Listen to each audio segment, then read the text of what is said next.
जो लोग भावुक होते हैं ना, उनमें उत्तेजना होती है। गांधी जी से मतभेद रहे, मनभेद कभी नहीं रहा। गांधी जी ने कहा नहीं, हम वेट और वॉच करेंगे। ऐसे लोग गांधी जी के बारे में पढ़ाएंगे जो गांधी को बदतमीज बोलेंगे और गाली देंगे। शर्त यह है कि माला टूटे नहीं और लड़का जागे नहीं। तो हम सीरियस हैं? नहीं, मजाक कर रहे हो यार। भावुकता एक कमजोरी है और सुभाष चंद्र बोस बहुत भावुक है।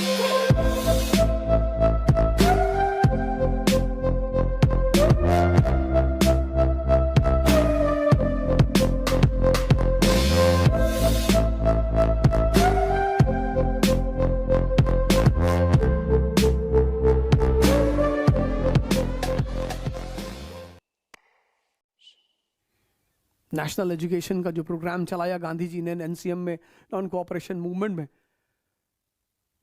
तो नेशनल कॉलेज के प्रिंसिपल बने सुभाष चंद्र बोस।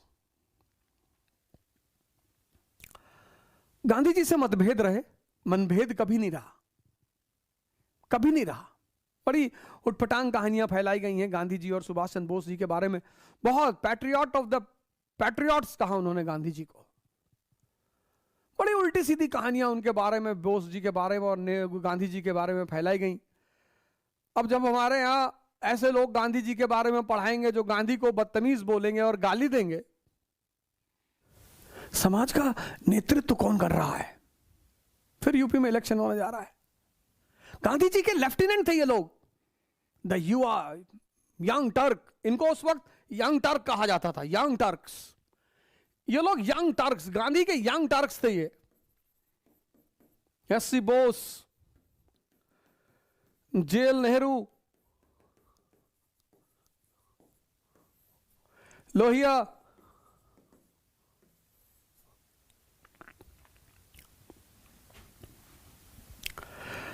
जयप्रकाश नारायण, ये सब गांधी के यंग टर्क्स थे।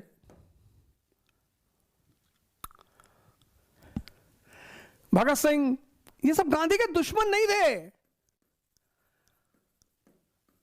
ये सब गांधी के दुश्मन नहीं थे। ये सब गांधी के यंग टर्क्स थे। टर्क्स लड़ाकू कौम है ना, तो यहां टर्क मतलब लड़ाकू।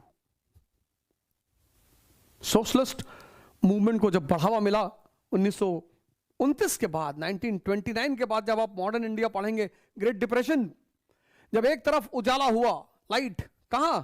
यूएसएसआर में, और दूसरी तरफ अंधेरा हुआ, डार्कनेस, कहां?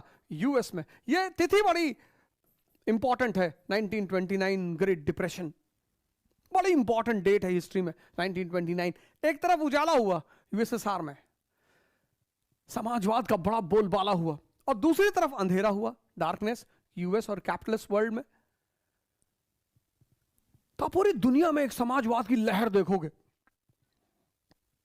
1931 का जब कराची सेशन आप पढ़ोगे मॉडर्न इंडिया में, तो उस पर सोशलिज्म का प्रभाव देखोगे आप। और 1930s का जो दौर रहा, और समाजवाद, और उस वक्त समाजवाद के जो सुपरस्टार रहे वो एस.सी. बोस रहे।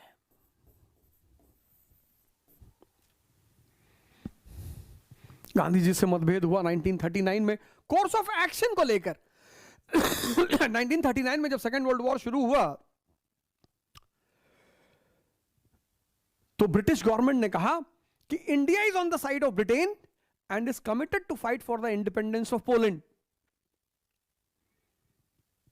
जब द्वितीय वर्ल्ड वॉर शुरू हुआ, तो ब्रिटिश गवर्नमेंट ने कहा कि भारत जो है वो ब्रिटेन के साथ है और पोलैंड की आजादी के लिए प्रतिबद्ध है, कमिटेड है। गांधी जी ने कहा मजाक कर रहे हो यार।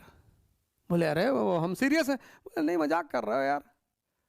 एक गुलाम राष्ट्र दूसरे गुलाम की आजादी के लिए कैसे लड़ सकता है? और अगर तुम आजादी को इतना ही महत्व देते हो तो हमें भी आजाद कर दो। बात सही कही उन्होंने कि अगर तुम्हारी नजर में आजादी का इतना महत्व है तो हमें भी आजाद कर दो। और फिर ब्रिटिश पार्लियामेंटेरियन है जेटलैंड, कहता है Congress is a Hindu organisation.